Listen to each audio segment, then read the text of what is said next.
Éditorial. La tension monte entre le pouvoir central et les séparatistes, qui comptent organiser un référendum, le 1er octobre. Éditorial du Monde. L'affrontement semble programmé.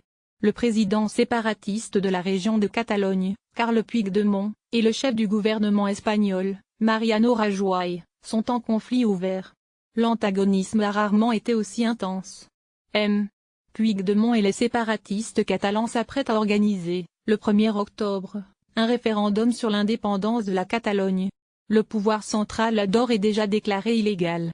Depuis 2010, deux logiques s'affrontent dans une absence totale de dialogue. Chacune des parties est sûre de son bon droit et semble poussée à la surenchère par des partisans qui jugent que tout compromis serait une reculade. C'est une spirale dangereuse, pour toute l'Espagne, pour la Catalogne et pour l'Europe. Lundi 11 septembre, le gouvernement catalan a réussi sa démonstration de force. Selon la police municipale, 1 million de personnes ont défilé pour demander l'indépendance. Le succès de cette mobilisation est un argument de plus pour Puigdemont pour imposer son référendum. Voulez-vous que la Catalogne soit un État indépendant sous la forme d'une république? 1/5 de la richesse espagnole à chaque action du gouvernement catalan. Madrid saisit la justice, avec succès. Le tribunal constitutionnel a interdit l'organisation de ce scrutin. Madrid met la pression sur les fonctionnaires pour qu'ils refusent de l'organiser.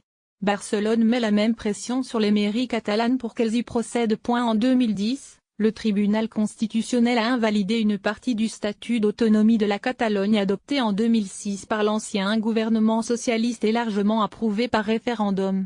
Cela répondait aux aspirations de cette région, qui produit 1/5 de la richesse espagnole. Barcelone a répliqué en mettant 1 million de personnes dans la rue pour demander l'autodétermination. S'ensuivit l'organisation d'un simulacre de référendum, en 2014, qui n'a fait qu'irriter davantage Madrid. La surenchère se poursuit.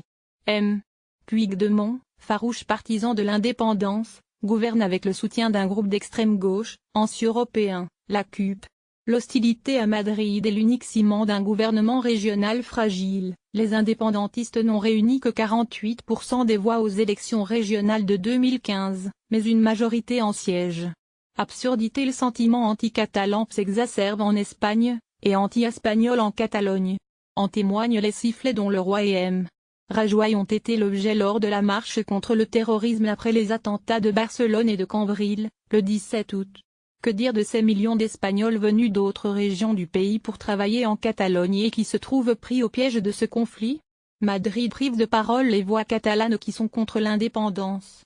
Le 1er octobre, si le scrutin a lieu, seuls les indépendantistes iront voter et empocheront une victoire, qui sera aussitôt jugée illégale. D'un côté comme de l'autre, c'est toute l'absurdité de ce référendum sauvage. La bataille continuera. Lire aussi. En Catalogne, la bataille pour le référendum se poursuit avec la rue. Madrid doit entendre la revendication de centaines de milliers de Catalans qui défilent depuis 5 ans dans les rues et qui, à l'origine, ne demandaient pas l'indépendance mais le droit à s'exprimer, comme ce fut le cas pour les Écossais.